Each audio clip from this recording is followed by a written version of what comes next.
아멘. 자, 오늘은 10일과 지난번에 생명의 떡 1편을 했는데 오늘은 이어서 둘째 시간을 갖도록 이렇게 하겠습니다. 지난 시간에 생명의 떡에 대해서 설명한 것은 참된 양식의 특징입니다. 그래서 참된 양식과 거짓된 양식을 비교해 보면은 우리가 알 수가 있죠. 그래서 인간에게 행복을 주는 거다 해서 찾아오는 돈이나 명예나 권세나 지식이나 세상의 영광이나 이런 것들이 많이 오지만 그거는 우리를 생명으로 인도하는 것은 아니다.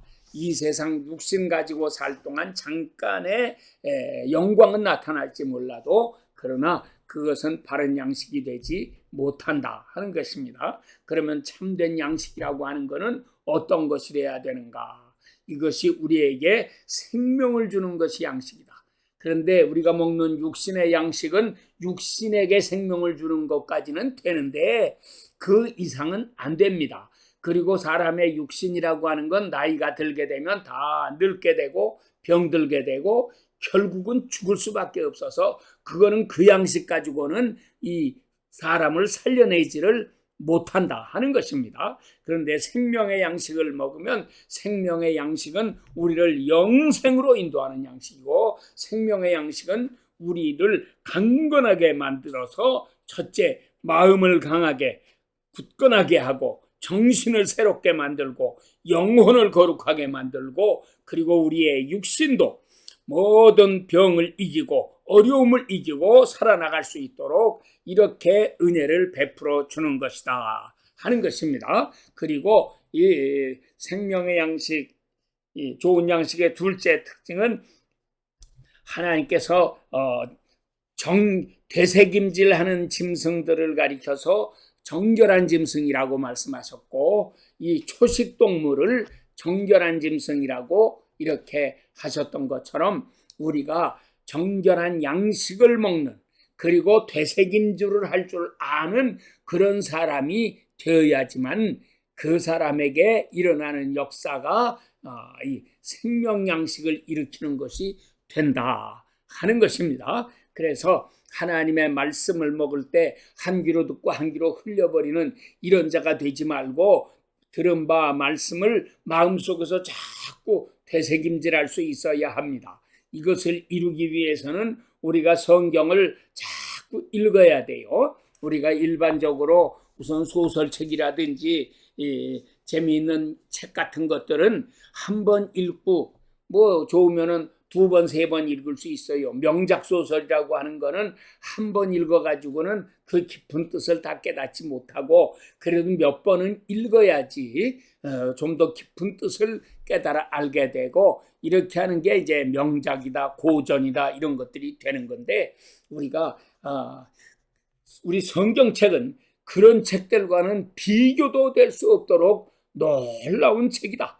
그래서 이거는 100번 읽고 1000번 읽고 10,000번을 읽어도 이 엄청난 깊이를 다 헤아릴 수가 없고 읽으면 읽을수록 더 놀라운 은혜와 신비한 엄청난 하나님의 세계 속에 들어가게 되는 이런 복을 내려주는 것이다. 우리가 그래서 이 양식, 이 말씀을 읽어야지 하는 것입니다. 셋째로 이 양식의 특징은 우리 사람의 성품도 거룩하게 만드는 것이 되어야 한다 하는 것입니다. 그래서 양식은 사람의 성품을 형성합니다. 그래서 정결한 짐승이 되려면 초식동물이라야 돼요. 이 맹수들은 육식을 합니다. 그리고 그 중간에 있는 게 잡식동물이죠. 근데 잡식동물까지는 그런 대로 괜찮은데 육식동물을 하는 거는 우리 사람들은 그런 거는 먹지 않습니다. 호랑이 고기, 사자 고기 같은 거를 누가 먹습니까? 그거는 우리에게 별로 큰 유익이 되는 게 아니고 우리 사람은 초식동물을 먹는 것입니다. 그래서 우리가 이렇게 먹어야 되는데 그 짐승들의 특징은 되새김질을 하는 것이라. 그래서 우리가 하나님의 말씀을 먹고 자꾸 되새김질을 할 수 있는 사람이 될 때에 내가 먹은 양식이 생명의 양식이 된다. 한 번 먹고 그냥 흘려버리고 말면 그거는 생명의 양식이 되지를 못하는 것입니다. 자, 오늘은 그 생명의 양식 둘째 시간으로 예수님 자신이 참된 양식이셨다 하는 것입니다. 그래서 예수님이 친히 선언하신 말씀이 나오죠. 요한복음 6장에 오병이어의 이적을 행하셔서 5천 명을 다 배부르게 먹이시고도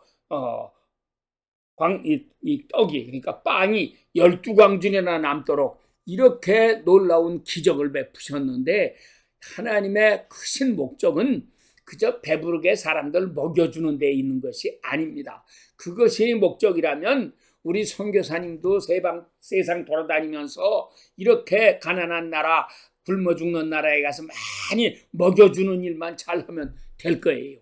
그렇지만 그거는 예수님이 오신 목적이 아니고, 처음에는 이 역사를 하셨지만 후에는 이 역사를 안 하셨습니다. 기적 행하시는 것을 안 하시고 많은 이 생명의 양식을 먹이시는 일에 전심전력 하셨던 것을 우리가 보게 되는 것입니다. 마찬가지로 우리 하나님의 종들, 우리 목사님들도 육신의 양식 먹여주는 일에 이렇게 힘쓸 것이 아니라, 그거는 초기에 이렇게 복음을 전하기 위한 수단으로 이렇게 하는 것이고, 그 다음에는 생명의 양식을 먹여줘야 하는 것입니다. 지금 우리 한국의 선교사님들이 아프리카 또는 남미 이런 데 가서 많은 사역을 하는데, 처음에는 이렇게 양식 먹여주고 구제해주고 우물 파주고 이런 일들을 많이 했지만, 물론 지금도 그런 일을 많이 하고 계시지만, 더 중요한 것은 우리 한국 선교사님들이 가서 농사 짓는 법 가르쳐서 이제는 스스로 저 사람들이 땀 흘려 노동하고 이렇게 농사를 지어가지고 양식을 생산해내서 자기들이 배부르게 잘 먹고 살 수 있도록 만들어주고, 또는 심지어는 한국에서 이 돼지들을 가지고 가서 거기에서 돼지를 기르게 해가지고, 돼지를 기르니까 돼지를 통해서 이 사람들이 부자가 되고 이렇게 되잖아요. 또 닭을 몇 마리 보내서 달걀을 낳고 달걀이 자꾸 이제 병아리가 되고 이래가지고 이 사람들이 계란을 팔아서 돈을 벌고 또 닭을 팔아서 돈을 벌고 이렇게 하면서 아프리카 사는 사람들의 생활이 급속도로 좋아지고 발전하고 있다 하는 것은 얼마나 놀라운 일입니까? 그런데 이것은 다 육신의 양식을 먹여주기 위한 하나의 방법인 것이고, 생명의 양식을 주기 위한 방법인 것입니다. 거기에서 끝나면 안 되고, 거기에서부터 이제 더 나아가서 하나님의 양식을 먹여주는 이런 사람들이 되어야 하는데, 예수님께서 말씀하시기를 내가 생명의 떡이다 이렇게 말씀하시잖아요. 그래서 예수님이 친히 생명의 떡이 되셔서 이렇게 우리에게 자기 자신을 주시고, 그래서 내 살을 먹어라, 내 피를 마셔라 이렇게 가르쳐 주셨는데, 어리석은 인간들은 그 말씀을 듣고는 다 놀라가지고 의심이 번쩍 들어가지고 다 도망가 버리고 말았습니다. 그래서 세상 사람들에게는 진리를 주면은 오히려 안 믿고 심지어는 죽이려고까지 하고 달려들고 이렇게 도망가는 것이고, 헛된 거짓된 양식을 주면은 좋다고 모여들고, 이게 육신에 속한 자들은 이렇게 세상 사람들과 다를 바 없이 살아가는 것이고, 하나님의 참된 백성들, 하나님의 일꾼들은 생명의 양식을 사모하면서 살아가는데, 그래서 예수님을 양식으로 삼고 예수님을 먹는 사람이 되어야 하는 것입니다. 예수님이 요한복음 10장 10절에 친히 말씀하시기를 도둑이 오는 것은 도둑질하고 죽이고 멸망시키려는 것뿐이요 내가 온 것은 양으로 생명을 얻게 하고 이 생명을 더욱 풍성하게 얻게 하려는 것이라 하고 말씀을 하셨습니다. 그러므로 그 생명을 풍성하게 하기 위해서 예수님은 첫째로 이 하나님의 말씀을 주셨어요. 그 사람이 떡으로만 사는 것이 아니고 하나님의 입에서부터 나오는 모든 말씀으로 살 것이라 하신 대로 이 생명의 말씀을 주셔서 우리로 하여금 풍성하게 살아가도록 이 아름다운 역사를 일으켜 주셨습니다. 이제 거기에서 한 걸음 더 나아가서 예수님은 자기 자신을 주시면서 내 살을 먹어라, 내 피를 마셔라 이렇게 하시지 않았습니까? 그래서 우리는 예수님이 말씀하신 이 살이라고 하는 게 뭐고 또 예수님의 피라고 하는 게 무엇인가를 알아야 합니다. 그런데 예수님의 살은 무엇입니까? 요한복음 1장 1절은 태초에 말씀이 계시니라. 이 말씀이 하나님과 함께 계셨으니 곧 이 말씀은 하나님이시니라 하고 가르쳐 주셨는데 14절에 가니까 이 말씀이 육신이 되어서 우리 가운데 거하시네. 우리가 그의 영광을 보니 하나님의 독생자의 영광이요 은혜와 진리가 충만하더라. 이렇게 말씀을 했습니다. 그러니까 이제 사도 바울은 우리 육신 몸이라고 하는 거를 두 가지 단어를 써서요. 하나는 사르스라고 하는 단어를 쓰고 하나는 소마라고 하는 단어를 썼는데 이 사르스라고 하는 단어를 영어 성경들은 번역할 때 플래시라고 했습니다. 이거를 우리말로는 육체라고 번역을 했습니다. 또 하나는 소마인데 소마를 영어 성경들은 body라고 번역을 했어요. 이것을 우리 한국 성경에서는 바울 서신의 전체 여기는 몸이라고 번역을 했습니다. 그러니까 우리말로는 육체가 됐거나 육신이 되었거나 몸이 됐거나 뭐가 달라요. 하나는 한자말이고 하나는 우리말이고 이것만이 다른 건데 그래도 이 헬라말에 이렇게 두 가지가 구별이 되어 있기 때문에 그래서 이것을 영어로도 둘로 이렇게 나눠서 플래시와 바디라고 하는 두 단어로 나눠서 설명을 했고 우리말도 거기에 맞춰서 번역을 하려니까 하나는 육체라고 번역을 하고 또는 육신이라고도 번역했습니다. 또 하나는 몸이라고 번역하고 그랬는데 바울 서신에는 이것이 구별이 아주 분명합니다. 그런데 요한복음에는 이 구별이 별로 분명하지가 않아요. 그래서 요한복음 1장 14절에 말씀이 육신이 되었다 이렇게 번역했잖아요. 그런데 이거는 플래시라고 그러니까 사르크스라고 헬라말로는 되어 있는데 이것을 영어로는 플래시라고 번역을 했죠. 그러니까는 육신이 되었다, 육체가 되었다. 그런데 사도 바울이 말하는 육체라는 것은 죄가 깃들여 있는 몸입니다. 그리고 바디라고 하는 거는 그냥 우리 이 육신, 이 살덩어리, 이 고기덩어리를 설명하는 게 몸이에요. 이렇게 해서 죄 같은 것과는 상관없이 이렇게 말씀한 건데 예수님께서 내 몸을 먹으라고 말이에요. 내 살을 먹어라. 당신의 몸을 줬습니다. 그러니까 사르크스를 주신 게 아니고 바디, 소마를 주신 거예요. 그래서 이거는 이 죄가 깃들어 있다고 하는 그런 의미가 들어있는 거는 아닙니다. 그래서 예수님이 이 내 몸을 먹어라, 내 살을 먹어라 이렇게 말씀하신 거기에는 우리가 어떤 것을 깨달아야 되는 거 아니요? 거기에는 예수님의 하나님의 말씀이 이렇게 예수님의 몸을 만들었다. 이런 거잖아요. 그래서 이 몸을 내 살을 먹어라 하는 것은 바로 말씀이다. 하나님의 말씀을 먹어야 된다. 여러분들이 하나님의 말씀을 잘 먹으면 예수님의 몸을 먹는 게 됩니다. 성찬식 할 때에만 이것은 내 몸이요 하고 주신다고 그거 빵 한 쪼가리 받아 먹고 그것으로 내가 먹었다고 하면은 그건 잘못된 겁니다. 그거는 백날 먹어봐야 아무짝에도 소용없는 거고 진짜로 먹는 거는 하나님의 말씀인 성경을 사랑하고 읽고 외우고 공부하고 이 말씀 속에 내가 들어가서 깨달아 알고 이 진리로 행하고 살아가는 사람이 되는 것, 이것이 예수님의 살을 먹는 사람이 되는 것입니다. 그러면 둘째로 내 피를 마셔라 말씀했는데 그 피는 뭡니까? 피는 역시 생명입니다. 짐승의 생명은 피에 있다고 그랬어요. 그래서 짐승의 피를 먹지 말라고 하셨습니다. 예수님의 피도 생명에 있습니다.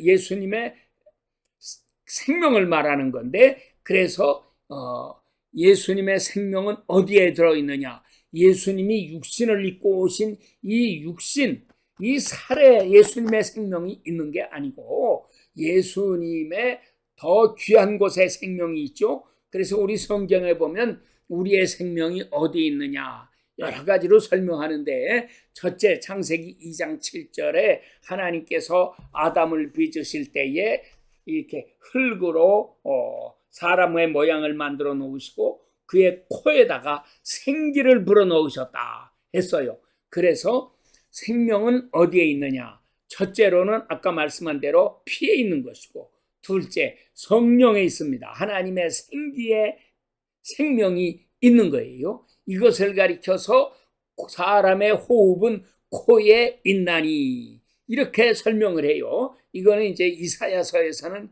이렇게 설명하지 않습니까? 그러니까 사람의 생명은 코에 있는데 수에 칠 가치도 없다 하고 말씀을 합니다. 이건 물론 육신의 생명을 얘기하는 거지만 사람이 숨을 쉬고 있는 것은 산 거고 숨을 쉬지 못하는 것은 죽은 것입니다.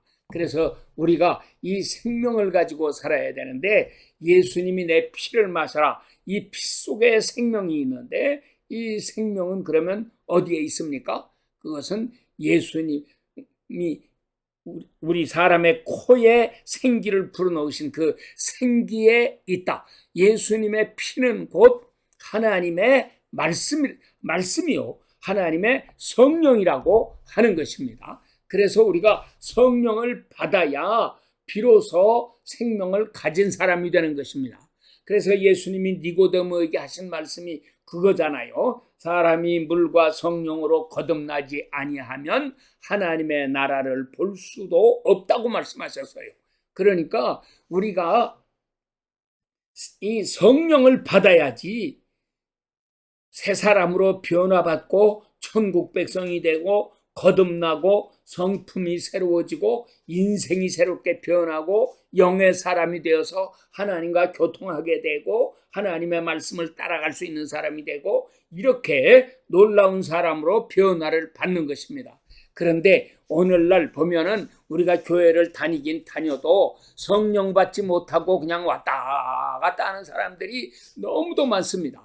더구나 더 위험한 거는 성령도 받지 못한 사람에게 당신은 성령 받았습니다, 당신은 구원 받았습니다 하고 가르치는 거짓된 선생들도 많이 있다고 하는 것을 우리가 기억하고 이런 거짓된 선생들을 물리쳐야 합니다. 여기서 우리가 조심하고 뛰쳐나와야 하는 것입니다. 하나님 말씀 속에 들어가서 깊이 깨달아야 돼요.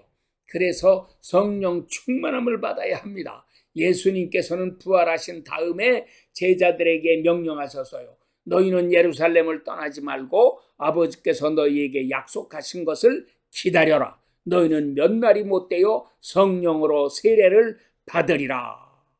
요한복음 20장에는 제자들이 다 이렇게 한 방에 모여서 숨어 있는데 갑자기 예수님이 어디로 들어오셨는지 슬그머니 나타나셔가지고 너희에게 평안이 있을지어다 하고 축복하시고는 이어서 하시는 말씀이 성령을 받아라 말씀을 하셨습니다. 이 성령 받는 일이 이렇게 중요한 것이기에 제자들은 예수님이 승천하신 후 열흘 동안 오순절날 되기까지 날마다 모여서 열심으로 전심전력해서 기도했습니다. 성령이여 오시옵소서, 성령이여 오시옵소서. 얼마나 간절히 기도했습니까? 제자들이 예수님을 3년 넘도록 따라다녔지만 그때에는 성령 못 받았는데 저들이 나가서 귀신도 쫓아내고 병을 고치고 각종 기적을 행했을 때도 성령으로 기적을 행했지만도 그들 자신에게는 성령 충만함이 없었는데, 이렇게 성령을 체험하기는 했지만 자기들에게 성령이 없었단 말이에요. 그런데 예수님이 승천하신 후에 드디어 오순절날 성령을 내려주시니까 저들이 모두가 성령의 충만함을 받고 방언을 말하게 되고 능력이 생겨가지고 전파하는 대로 말씀의 능력이 나타나서 그 말씀을 듣고 3,000명, 5,000명 막 회개하는 역사가 일어나기도 하고요. 기사와 이적이 막 일어나고 이 엄청난 일들이 이루어졌습니다. 그러므로 우리가 이런 말씀들을 다시금 마음에 깊이 새기고 하나님의 이 성령 받는 일에 힘써야 합니다. 이것이 예수님의 피를 마신다고 하는 거예요. 그 속에 생명이 들어있지 않습니까? 그래서 예수님이 주시는 생명을 받으면은 이 생명은 우리를 새롭게 변화시킵니다. 나도 이제 석 달에 한 번씩 우리 병원에 가서 피 검사를 늘 합니다. 그래서 혈압도 알아보고 당뇨 수치도 알아보고 혹시 콜레스테롤은 어떻게 변했는가, 뭐 무슨 이상 징후는 없는가, 이런 거를 병원에서 꼼꼼하게 다 체크해 줘가지고 그 결과를 나한테 가르쳐 주고 이런 거를 조심해야 됩니다. 이런 약을 먹어야 됩니다. 이런 것은 다 좋습니다. 뭐 이렇게 가르쳐 줘요. 이렇게 마찬가지로 피는 우리 몸의 건강 상태를 보여주고 있고요. 피는 또 사람의 성품을 결정합니다. 이 피가 성품을 결정해요. 그래서 지금도 뭐 그런 조사를 하지만 옛날 내가 어렸을 때만 해도 혈액형이 뭐냐, 그래서 A형, B형, AB형, O형 그래가지고 A형은 어떻고 B형은 어떻고 뭐 이렇게 그 혈액형에 따라서 성격도 이렇게 다르다, 뭐 이런 거 하지 않습니까? 또 RH-형이라고 하는 특수한 혈액형이 있는데 이거는 아주 굉장히 희귀한 것이기 때문에 이런 사람들은 피를 많이 빼든지 피를 많이 흘리든지 해서 수혈을 하려면 이런 혈액형을 가진 사람을 찾아서 해야 되는데 이런 것이 굉장히 어렵다고도 해요. 여하간 이 피라고 하는 것은 나의 생명만 주는 게 아니라 나의 성품, 성격까지도 결정을 한다고 하는 것입니다. 그래서 우리가 성령을 받으면 첫째는 나에게 이 성령께서 영적인 생명을 주는 것이고, 육신의 생명은 육신의 피에 있는 거니까 그것은 육신의 생명은 늙고 병들면 죽어요. 그렇지만 영적인 생명은 이거를 받으면은, 이 성령을 받으면 영원한 생명을 갖게 되는 사람이 되는 것입니다. 둘째로 이 성령을 받으면 우리의 성품이 하나님의 성품으로 변화를 받습니다. 예수님 말씀하시기를 나는 성품이 온유하고 겸손하니 나의 멍에를 메고 나에게 배워라 말씀하셨어요. 그래서 우리가 예수님의 성품을 닮아가는 사람들이 다 되어야지 합니다. 성령을 받지 않으면 누구도 절대로 겸손해질 수가 없습니다. 그 누구도 온유해질 수가 없습니다. 그래서 이 세상에서도 보면 이렇게 성령 안 받아도, 심지어는 예수님 안 믿어도 겸손한 사람이 있지 않습니까? 하고 말하는데, 인간적으로 얘기하는 겸손한 것과 성경에서 말하는 겸손한 것과는 성격이 다릅니다. 이 세상에서 말하는 겸손은 우리가 좀 나이가 들고 공부도 좀 하고 사회적으로 지위가 있고 이렇게 하면은 사람이 겸손한 척하게 돼요. 교양이 있는 척하게 되는 거고, 그렇지만 인간의 마음은 사실은 다 똑같아요. 아담이 타락을 한 원죄의 이 악한 성품을 가지고 있기 때문에 우리 인간들 마음속에는 다 아담처럼 내가 하나님처럼 되고 싶은 이런 못된 마음이 있고요. 내가 너보다 더 높아지고 싶은 마음이 있고, 나보다 더 잘난 사람을 보면 시기하고 질투하고 헐뜯으려고 하는 마음이 있고, 이런 못된 마음들이 많이 있는 것입니다. 요즘에 우리 한국이 잘 나가니까 우리 옆에 있는 일본이나 중국이나 이런 나라 사람들이 자꾸 한국을 헐뜯어 시기하고 질투하고 열등의식을 느끼고 뭐 이렇게 한다고 하지 않습니까? 그래갖고 자기들이 더 잘났고 한국은 가난하고 미개하고 뭐가 어쩌고 이렇게 하면서 자꾸 허리 뜯는다고 하는데 이게 인간의 본성입니다. 우리가 이거를 깊이 깨달아야 합니다. 그래서 우리가 성령의 충만함을 받으면 성령께서 나의 성품을 변화시키신다.